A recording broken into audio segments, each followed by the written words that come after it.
If your entire retirement plan lives inside one employer-controlled account, you are one layoff away from disaster. That is not an exaggeration. That is the financial reality for over 60 million Americans right now. Welcome back to Money Straight Talk. I am going to show you exactly why your 401k is not enough on its own, what the numbers actually look like when you run them out to retirement, and the specific moves you need to make right now to build something your employer cannot touch. If you are between 25 and 40 and you have been coasting on that one account, stay with me. This one is important. Let us start with the math problem nobody at HR is going to explain to you. The average 401k balance for someone in their late 30s is around $38,000. The common benchmark is that you need roughly 10 to 12 times your final salary saved by the time you retire. So if you are making $80,000 a year today, you are looking at needing somewhere between $800,000 and $1 million conservatively. Most people are nowhere near on track. And here is the part that stings. Even people who are doing everything right, maxing out their 401k every year at the 2024 limit of $23,000, are still building a retirement that is entirely dependent on one institution, one employer, and one set of rules they did not write. That is a fragile foundation. The math is not the only problem. The structure is the problem. Here is what fragile actually looks like in real life.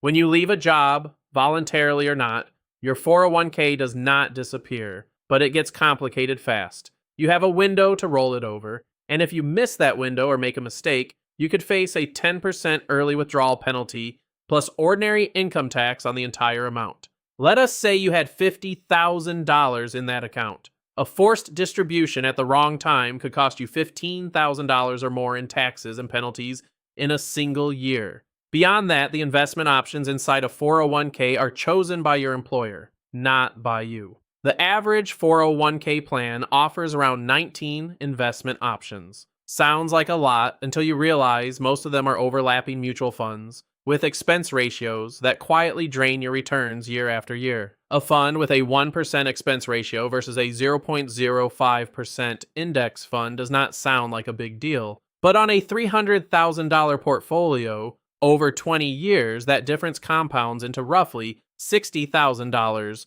lost to fees alone. You are not just under-diversified.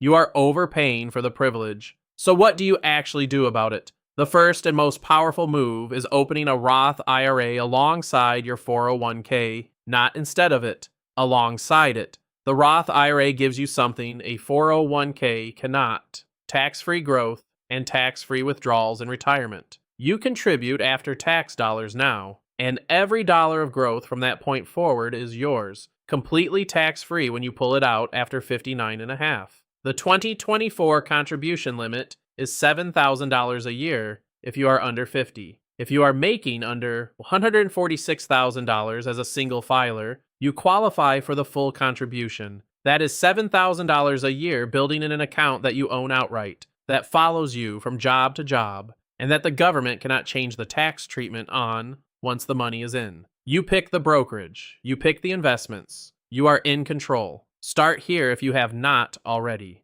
Point 2 is building taxable brokerage accounts, which almost nobody in their 30s is talking about, and that is a mistake. A Roth IRA has a $7,000 annual cap. A 401k has limits too, but a taxable brokerage account has no contribution ceiling. You can put in as much as you want, whenever you want. Yes, you will owe capital gains taxes on the growth when you sell, but long-term capital gains rates are 0, 15, or 20% depending on your income. Compare that to ordinary income tax rates of 22 to 37% on traditional 401k withdrawals in retirement. The tax math on a brokerage account is actually better than most people assume. And here is the flexibility piece your 401k will never give you. You can access money in a taxable brokerage account at any age without penalty. If you want to retire at 52, your 401k is locked up for another 7.5 years without penalty. Your brokerage account is not. Diversifying across account types is not just about returns. It is about options.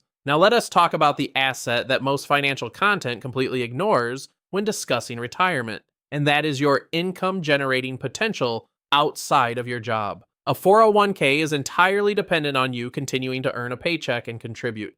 But if you build even one additional income stream, A rental property, a small online business, dividend-paying stocks, or freelance work in your field, you change the entire equation. Let us say you build a small portfolio of dividend stocks that pays you $500 a month by the time you're 45. That is $6,000 a year that is not coming from your employer and not dependent on market timing. Over 20 years, at even a modest growth rate, that income stream becomes a significant pillar of your retirement.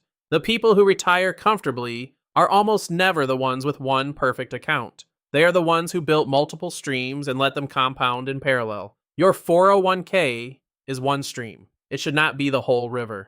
The fifth thing I want you to understand is the psychological trap of set it and forget it retirement planning. The 401k was designed to be automatic. Contribution comes out of your paycheck before you see it. You pick a target date fund and move on.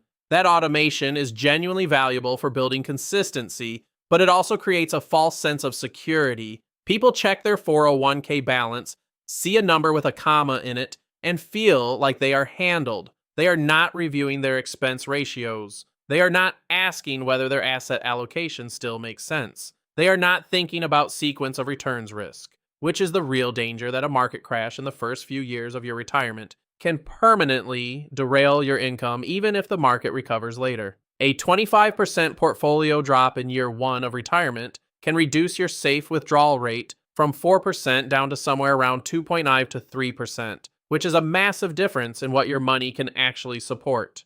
Building outside your 401k forces you to stay engaged. Engaged investors make better decisions. Passive faith in one account is not a strategy. It is a wish. If this is the kind of content that is making you think differently about your money, follow us and share this with one person in your circle who is still treating their 401k like a complete plan. The more people who understand this, the better off our whole generation is going to be. Join the community because we go deeper on these topics every single week, and there is a lot more coming. One tool that has helped a lot of people in this community actually get their investment accounts set up and start building that second layer is Empower, a free financial dashboard that lets you track all your accounts in one place, see your real net worth, and analyze exactly how much you are losing to fees across every account you own. It connects to your 401k, your Roth IRA, your brokerage, everything.